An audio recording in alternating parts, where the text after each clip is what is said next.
A few weeks ago, I posted a video on the best no annual fee credit cards here available in Canada, and then a few videos ago, I broke down the numbers of annual fee credit cards and why it would make sense for someone to get an annual fee credit card. And for instance, myself, I got about $2,000 in value net with the Amex Platinum card in the first year. That's even factored in the $700 annual fee, and I posted a video breaking down exactly how I did that. In this video, we're gonna go over the best of both worlds, how to actually reap the benefits of annual fee credit cards without actually paying annual fee or paying a very discounted annual fee. It's a pretty well-known fact now that for most credit cards, makes sense for you to go for in the first year because the first year annual fee is almost always outweighed by the sign-up bonuses. However, the questions rises in the second or third year. What do you do? Do you cancel the card, or is there any other alternatives to kind of waive that annual fee? Because a lot of times you're going to be getting negative expected value in the second or third year and every other year after that. So in this video, we're going to talk about some strategies to deal with those. Welcome back if you're returning, and if you're new, my name is Tony, and on this channel we focus on personal finance. We upload every single week on content just like this one. So if you want to see more content like this, make sure you subscribe with the bell. Also smash that like button, because what then happens is it actually tells YouTube that you like these types of videos. You want to see more videos like this, so YouTube will show more videos of this type to you, and vice versa. YouTube will push this video to more people as well, so other people can enjoy it as well. So with that being said, let's get back into the content.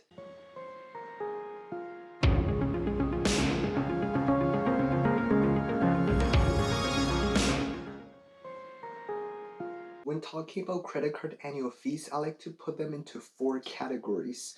No annual fee credit cards, which is self-explanatory. This category of cards is no maintenance, but usually you don't have a lot of benefits associated with them either.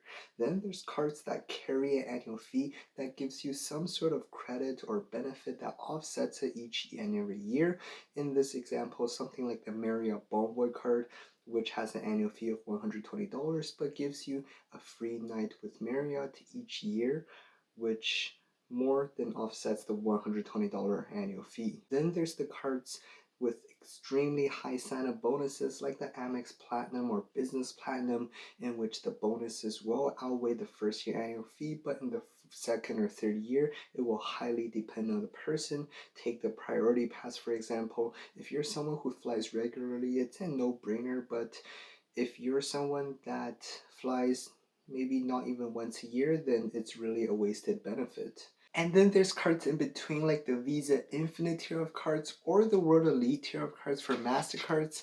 And think of them as a lower commitment. They still have pretty good benefits and perks, but think of them as a lower commitment as the something like a Platinum card, where it would have a high annual fee as commitment, but in return you get a lot of perks and benefits that's not on the lower tier cards as well. Of these four categories, obviously the first category are already no annual fee credit cards, so there's really nothing to be done here, but do keep in mind this category because it will play an important role in the strategy. Few cards fall under the second category, so if you get good value out of them, then keep the cards around. However, one thing I do have to say about this category is that if you are planning to keep it around forever anyway, then make sure to get the highest sign-up bonus possible when you do sign up. For example, the Marriott Bonvoy personal card currently has a record high sign-up bonus with a $120 statement credit if you meet this minimum spend requirement.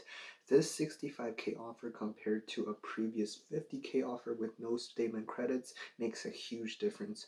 Of course, this is true for other cards on the list as well. I also want to clarify that a card does not fall under this category if you are calculating your everyday multipliers against your spend, because then at that point you are discounting the fact of opportunity cost and the spend going towards a minimum spend requirement on another credit card, on another sign-up bonus, which would yield higher return. As the third category, the best strategy here is to consider your downgrade paths.